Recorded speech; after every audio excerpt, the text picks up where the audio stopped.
subax wanaagsan waxaanu kala soo hadlaynaa magaalada Laascaanood ee xarunta gobolka Sool halkan hadaa inta badan aragtaan qof kasta oo Laascaanood ku cusub inuu isku sawiro waxa la yiraahdaa taalada shahaadada hadii aan iyada ku horbaro ilaa 7 dhalinyaro ayaa ku nafwaayay oo kamid yahay Cabdishakuur oo hadda Cabdishakuur Axmed Salaad oo sawirkiisu halka muuqdo Cabdishakuur waxa lagu dilay magaalada Laascaanood isaga oo sita calanka Soomaaliya oo u banaan baxay oo doonaya midnimada Soomaaliya ayaa ciidamada Soomaaliland si bareera u toogteen xilli calanka Soomaaliland ay ku sugnayd waxay ka shacabkaasi la leeynayay cashuurta laga qaadayay ayaa ciidamada rasaastii lagu soo gaday cashuurtii dadka Laascaanood laga qaaday waxay u adeegsadeen isla shacabkii iyadoo ay muuqanaysay in tiknikada waaweyn iyo dabaabaadka loo isticmaalayay shacab banaan baxay xubnaha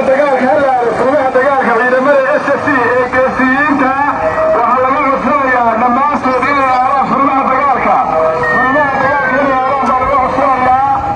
ciidamada furinta u dhexeyn qof shacaba oo bilaaqooyina laguma arki karo xubnaha dagaalka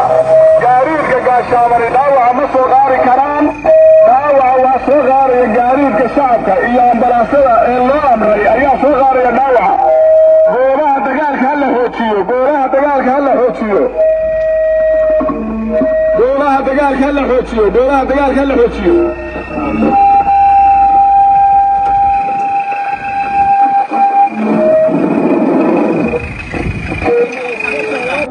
gaariidka ambalaasyada meelaha ay istaagayaan ee aan xabadu ka gaadaynin waa in loogu soo dhaweeyaa dhaawacyada kadib dagaalka horaha ka galo gaariga gaashaamani furimaha dagaalka hala xoojo furimaha dagaalka hala xoojo furimaha dagaalka hala xoojo furimaha dagaalka hala xoojo furimaha dagaalka hala xoojo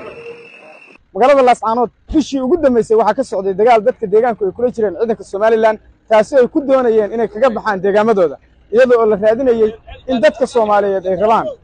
inaan Soomaali kala goyn laakiin Soomaaliland ay rabtay in xoogga saarto in ciidamadaasi ay kala wareegto laakiin ciidamada SSC ee dadka deegaanka ayaa ku dhabaradaygay oo adkaystay in Soomaaliland ka fogeeyaan magaalada iyadoona meelo badan oo awal ku jiraan laga qabsaday sida la sheegayo hadda saaka waxa dagaaladu ka socda goobihii koobnaa ee ku sugnaayeen ciidamada Soomaaliland gawaarida aad arkayseen ee dhex maraysa suuqa magaalada Laascaanood ee xarunta gobolka Sool waxa ay kicinayaan ama ay dhiiri gelinayaan shacabka maadaama meesha tan ay ku dagaalamayaan shacabka dadka deegaanka ah iyo Soomaaliland waxa dagaalka la gelinaya dadka shacabka oo meheradaha fadhiya iyagoo la amrayo inay dagaalka galaan gawaaridaasi ayaa dhiiri gelinaysa iyadoo la leeyahay ambalaasyada iyo gaadiidka sida dhaawacyada inta dadka loo furo saaka waxa dagaaladu ay ka socdaan deegaamo kooban iyadoo magaalada laga fogeeyay oo hadda ay joogsatay madaafiicdii maalmihii ugu dambeysay ama 7 casho ugu horeysay dagaalka ee Soomaaliland ku duqeynaysay waxaanu idin soo gudbin doonaa sheekooyin la xiriira magaalada Laascaanood iyo dhibaatooyinkii Soomaaliland ay ka geysatay annagoo idin tusi doona dhulkii dumay